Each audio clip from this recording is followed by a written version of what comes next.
folks, this is Garage Training Episode 1, and I just did the good portion of my training session. Had some warm-up clean type stuff, muscle clean pops, and then kind of the meat and potatoes was clean, 2 cleans plus 2 front squats, and then 1 clean plus 2 front squats. Had some push, press, and jerk stuff. Had to go coach somebody online, and then now I'm back. I got some snatch pull stuff, and then just some bent over rows. But what I actually wanted to kind of discuss here, basically the goal of this, I guess there isn't really long-term, I guess I shouldn't say there's any goal in regards to the garage training episodes. It's just that I'm going to document some of my training, and then I want to just cover some topics or explore some topics, some ideas in the videos as well. And today is a fun one, and I think it's something that not a lot of people think about when it comes to movement, or just kind of, just human movement in general. And what I wanted to talk about is respiratory mechanics, and how that influences the guts and how the guts move, and then how that kind of influences movement kind of from a macro perspective. So when we have to obviously understand that we breathe every single day. We breathe a lot. If we stop breathing, we die and fall down we don't move, we fall down to the ground. So basically when you breathe, you inhale. There's a period from when you go from the inhale to the exhale, and then there's the exhale. And to put this most easily, so when you breathe in, I'm just going to breathe in normal.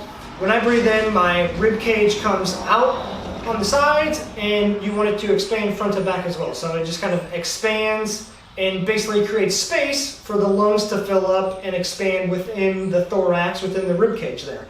Now when that happens, you have a diaphragm that essentially separates the guts and the lungs.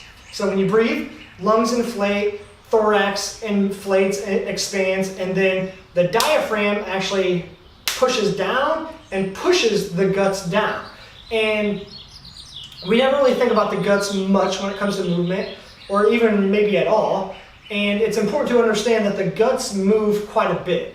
You can actually look on a MRI, or a kind of like MRI, and you can see that when you, like a normal inhale, like not even breathing deeply, just relax and inhale, the guts move down quite a bit. So the diaphragm pushes the guts down towards the pelvic floor, towards the pelvic diaphragm, and you want to be able to have a pelvic floor, pelvic diaphragm there to essentially stop and push back up against the guts so they don't just keep going down.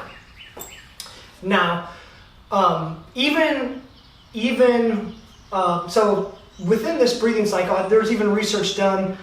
I was listening to a presentation the other day that the liver actually moves 3 inches during every breath.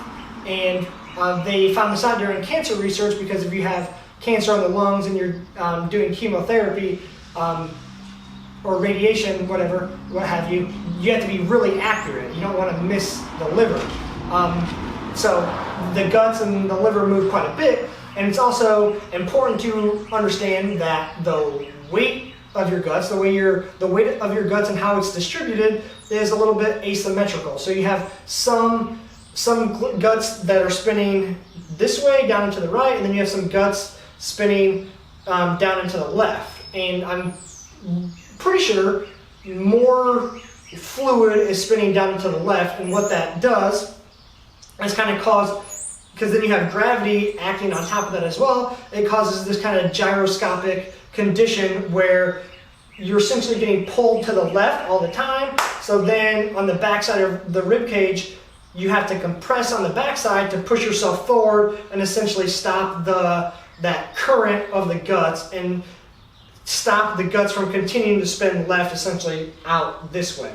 And there's actually, I saw an image of somebody who had like the bottom few ribs removed on the left side, and literally his stomach is protruding out of his rib cage to the left.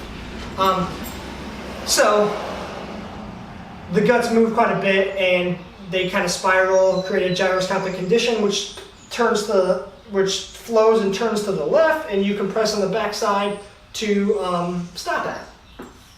And that is,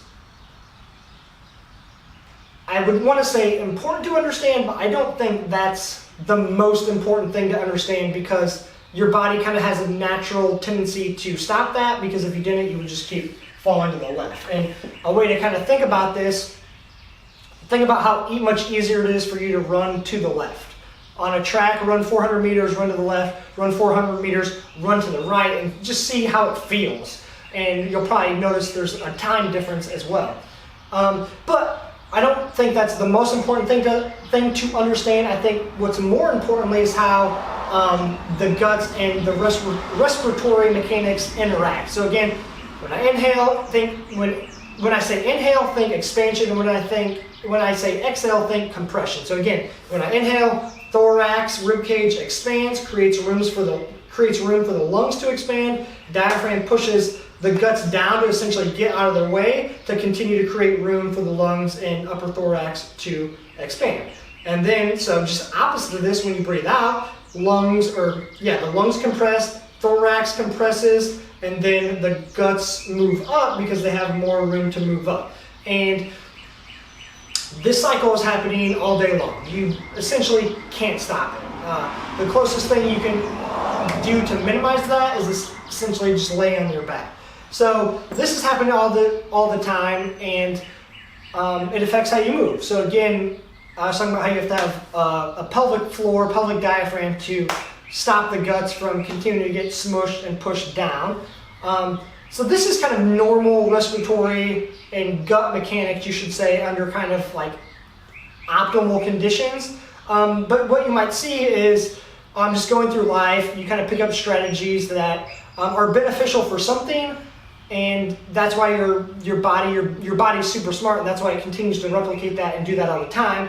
And what you might see is a lot of people are really compressed on the backside of the thorax, compressed on the backside of their pelvis, and what happens is the guts kind of get dumped forward.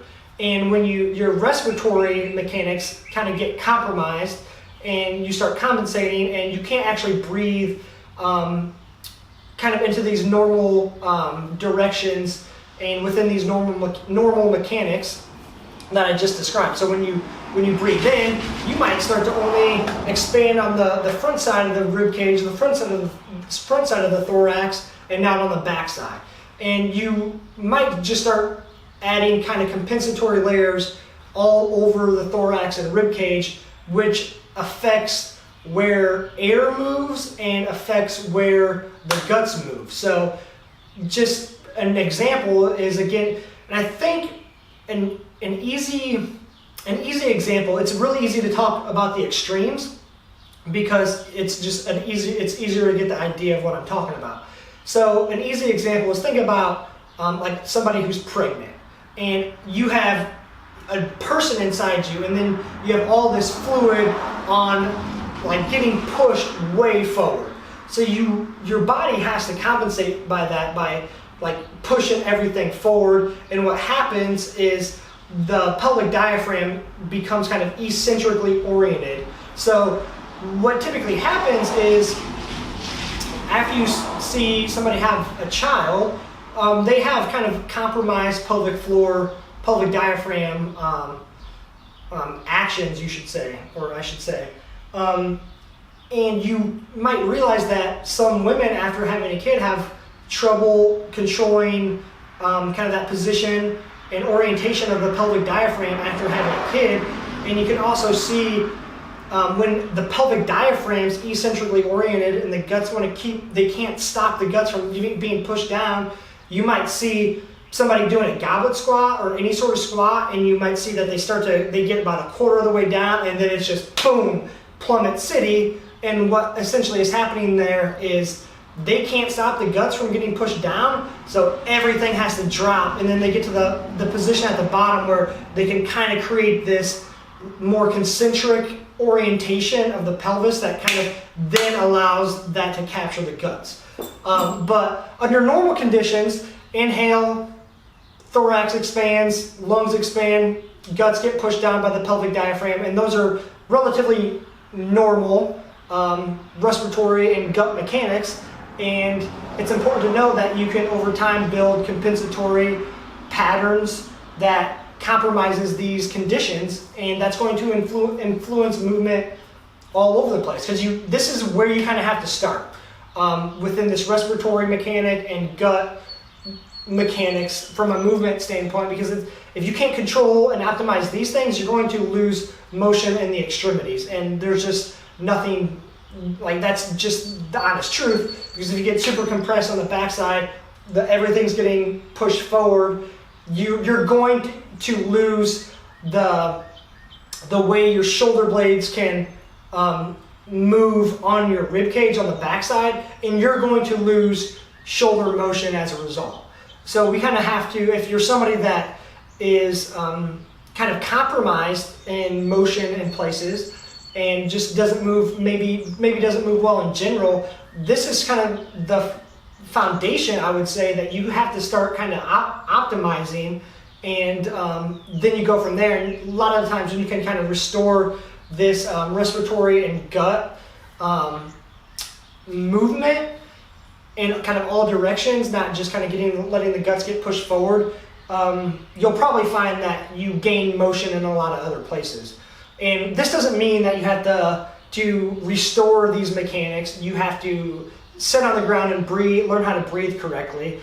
You can restore this actually lifting stuff. Like, you can restore this or start to restore this by doing a split squat. You can start helping restore this by doing an elevated floor press. So we can optimize and restore these conditions in the weight room, and it doesn't have to be as boring or as mundane as laying on your back and learning to breathe correctly. And the more you can kind of restore that in the weight room, the more you're going to essentially restore that outside of the weight room. But you have to start making changes, and to start making changes, you kind of have to realize these mechanics. So I hope that was interesting. Hope you got something out of it. I know I enjoy talking about it, and I'm still trying to work through these ideas myself, which is why I create these videos. So don't just take everything I say as facts, because I'm probably almost certainly wrong in some areas, but I like to ask questions, and I like to make these videos to broaden my understanding and just kind of develop my understanding more. So kind of, if you're interested in this, research this yourself. There's a lot of good content out there.